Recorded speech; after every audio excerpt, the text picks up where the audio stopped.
ونستعینہ ونصلی علی رسولہ الکریم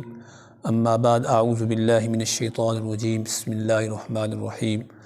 وما ينطق عن الهوى ان هو الا وحی یوحی صدق اللہ العظیم۔ احادیث کے اہم اسباق کا جو ہمارا سلسلہ شروع ہے، آج بھی ہمارا سبق جو ہے وہ حدیث کی اقسام کے ہی بارے میں ہے، لیکن آج جو اعتبار ہے وہ راویوں کی صفات کے حوالے سے ہم حدیث کو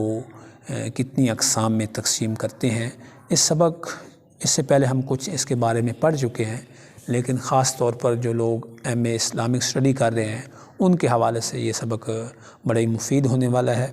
کیونکہ یہ بھی ایک تقسیم ہمارے سامنے آتی ہے اور پھر کنفیوژن پیدا ہوتی ہے۔ تو ہم نے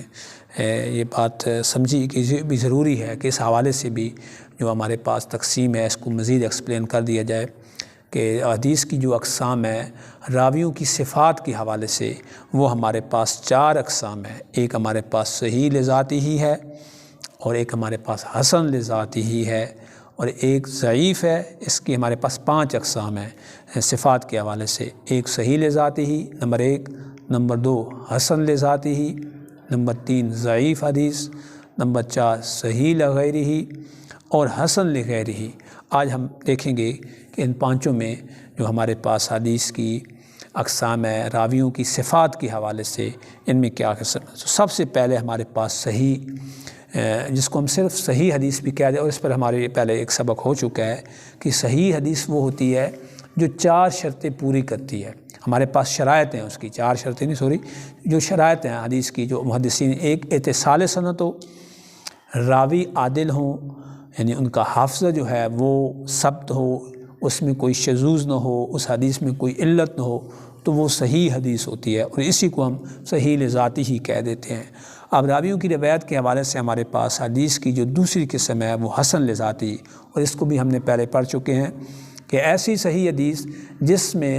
یعنی کہ راویوں کا حافظے والا نقص پایا جائے اور یعنی تام ضبط نہیں ہوتا، اسی صحیح حدیث کو پھر ہم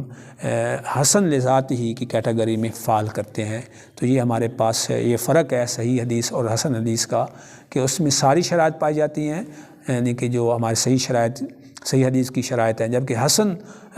لذاتی ہمارے پاس جو ہے اس میں تام ضبط نہیں ہوتا، یعنی اس کی جو ایک کوئی راوی ہوتا ہے اس کی یادداشت کمزور ہوتی ہے، اس حوالے سے صحیح حدیث کو پھر حسن لذاتی ہی کی کیٹیگری میں فال کر دیا جاتا ہے۔ اس کے بعد ہمارے پاس حدیث کی جو راویوں کی صفات کے حوالے سے قسم ہے وہ ضعیف حدیث ہے۔ اس کو بھی ہم پہلے پڑھ چکے ہیں۔ مزید اس کی تفسیر یہی ہے کہ جس میں صحیح حدیث کی تمام شرائط جو ہوتی ہیں وہ مفقود ہوتی ہیں، یا اس میں سے بعض شرائط، مثلا اتصال سند والی شرط ہے، راویوں کا عادل ہونا ہے، حافظہ ہے، شذوذ نہ ہو، علت نہ ہو، یہ اس میں سے زیادہ تر جو شرائط ہیں صحیح حدیث کی وہ مفقود ہوتی ہیں، تو اس کو ہم ضعیف حدیث کی کیٹیگری میں فال کرتے ہیں۔ اس کے بعد ہمارے پاس پہلے تھی صحیح لذاتی ہی، اب راویوں کی صفات کے حوالے سے ہمارے پاس یہ اگلی قسم ہے صحیح لغیر ہی۔ یہ بالکل حسن لذاتی ہی حدیث ہے، لیکن اب حسن لذاتی کون سی حدیث؟ جس میں حافظہ کے کمزور کا نقص پایا جاتا تھا، لیکن جب اس نقص کو کسی اور روایت سے، یعنی وہ نقص دور کر دیا جائے، اس کو کہ کوئی اور روایت بھی اس کو سپورٹ کرتی ہے، تو یعنی نقص سے ضبط کا جو نقصان تھا وہ تعدد طرق، یعنی اور طرق سے بھی وہ حدیث روایت کی جا رہی ہے، تو پھر اس حدیث کو ہم جو حسن ہمارے پاس تھی، حسن لذاتی تھی، اس کو ہم صحیح لغیر ہی کی کیٹیگری میں فال کر دیتے ہیں۔ یعنی جو وہ حافظے کا نقص پایا جا رہا تھا وہ کسی اور روایت نے اس نقص کو پر کر دیا ہے، فل کر دیا ہے، تو اب یہ حدیث کی یہ قسم یعنی اس سے اگلے درجے میں، اوپر درجے میں چلے جاتی ہے، جس کو ہم صحیح لذاتی ہی تو نہیں کہتے، لیکن صحیح لغیر ہی کی کیٹیگری میں فال کر دیتے ہیں۔ اسی طرح ہمارے پاس ایک حسن لغیر ہی ہے۔ یہ اصل میں حسن لغیر ہی یہ ایک ضعیف حدیث ہی ہے،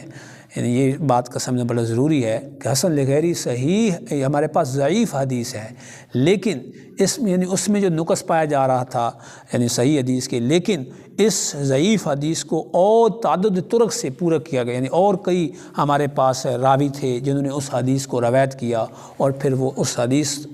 حدیث مضبوط بن گئی، پھر اسی ضعیف حدیث کو ہم کہتے ہیں حسن لغیر ہی۔ تو یہ ہمارے پاس 5 اقسام تھی راویوں کے صفات کے حوالے سے احادیث کی، ایک ہمارے پاس تھی